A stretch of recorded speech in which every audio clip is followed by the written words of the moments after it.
बहुत समय पहले की बात है। एक सुंदरपुर गांव में 7 भाई और उनकी छोटी बहन रहते थे। बचपन में ही उनके माता-पिता का देहांत हो गया था। भाइयों ने अपनी बहन को माँ-बाप दोनों का प्यार देकर पाला। बहन भी अपने भाइयों की सेवा में कभी कोई कमी नहीं छोड़ती थी। गांव का जीवन कठिन था। भाई सुबह होते ही जंगल में शिकार करने जाते और शाम को मांस, फल या लकड़ी लेकर लौटते। बहन घर संभालती, सबके लिए खाना बनाती और भाइयों का इंतजार करती। धीरे धीरे साल बीतते गए। सातों भाई अपनी बहन को अपनी जान से भी ज्यादा प्यार करते थे। एक दिन बहन मिट्टी के चूल्हे पर रोटी सेक रही थी। गर्म अंगारे पर हाथ लग जाने से उसकी हथेली जल गई और खून बहने लगा। बहन घबरा गई। उसने सोचा, अगर भाइयों ने ये खून देखा तो बहुत परेशान हो जाएंगे। मुझे इसे छुपाना होगा।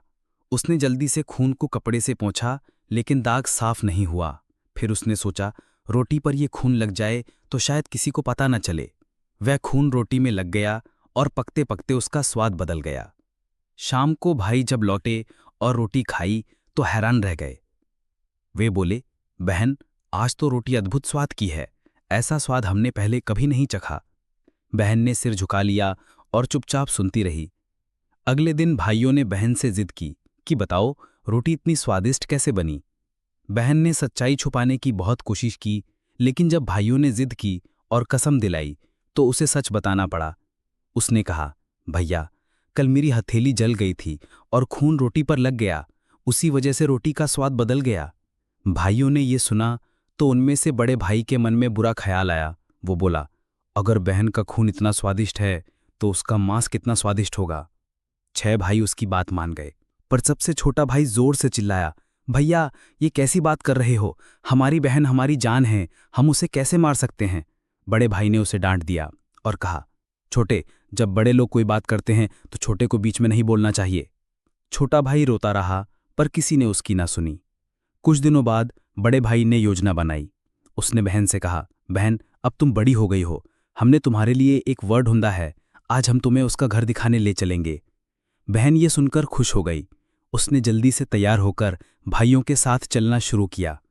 चलते चलते जब वे जंगल में पहुंचे तो बहन थक गई। उसने पूछा, भैया, मेरे ससुराल का घर अब भी कितना दूर है? बड़ा भाई बोला, बस बहन, थोड़ी ही दूर। आखिरकार वे एक ऊंचे टीले पर पहुंचे। वहां भाइयों ने बहन को रस्सियों से बांध दिया। बहन डरकर बोली, भैया, ये क्या कर रहे हो? मुझे क्यों बांध रहे हो? छोटा भाई रोकर चिल्लाने लगा, भैया, हमारी बहन को मत मारो, कृपा करके ऐसा पाप मत करो। लेकिन 6 भाई उसकी बात पर हंसे और बोले, चुप रहो छोटे, वरना तुम्हें भी मार डालेंगे। बड़ा भाई धनुष बाण लेकर आगे बढ़ा। बहन ने हाथ जोड़कर कहा, भैया, अगर मुझे मारना ही है तो छाती पर निशाना लगाओ। बड़े भाई ने तीर चलाया, पर निशाना चूक गया। दूसरे, तीसरे, चौथे सभी भाइयों ने बारी बारी से कोशिश की, लेकिन बहन बार बार कहती रही, मारो भैया, छाती पर निशाना लगाओ। आखिरकार छोटे भाई की बारी आई।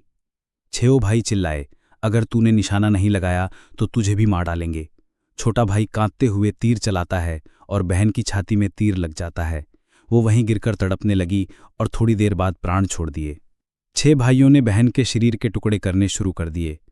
छोटा भाई रोते रोते जमीन पर गिर पड़ा और कहने लगा, मेरी बहन को मत काटो, मत काटो। लेकिन किसी ने उसकी न सुनी।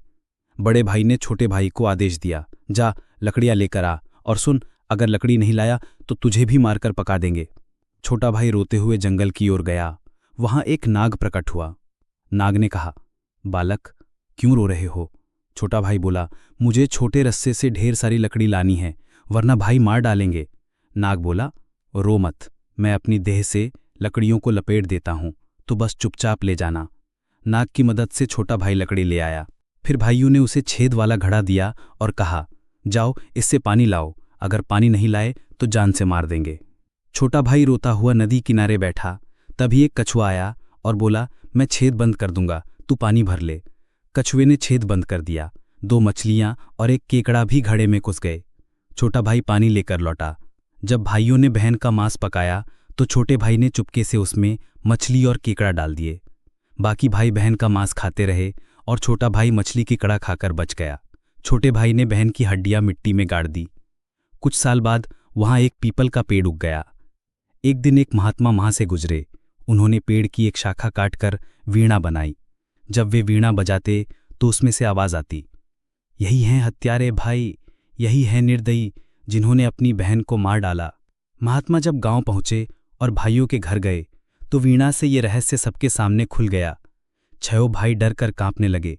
आखिरकार जब महात्मा छोटे भाई के घर पहुंचे तो वीणा से मधुर स्वर निकला, यही है मेरा प्यारा भाई जिसने मुझे बचाने की कोशिश की। छोटा भाई फूट फूट कर रो पड़ा और वीणा अपने पास रख ली। कुछ दिनों बाद वीणा से बहन की छाया निकलने लगी। वे घर की सफाई करती, खाना बनाती और फिर गायब हो जाती। छोटे भाई ने साधु बाबा की मदद ली। बाबा ने कहा, जब वह छाया प्रकट हो तब वीणा को आग में डालकर गंगाजल छिड़कना, तभी बहन मानव रूप में लौट आएगी। छोटे भाई ने वैसा ही किया। जैसे ही गंगाजल छिड़का, बहन जीवित होकर सामने खड़ी हो गई। भाई बहन गले लगकर जोर जोर से रोने लगे। गांव के लोग इकट्ठा हुए। छोटे भाई ने सब सच बताया। गांव वाले 6 भाइयों को सजा देने लगे, पर बहन ने हाथ जोड़कर कहा,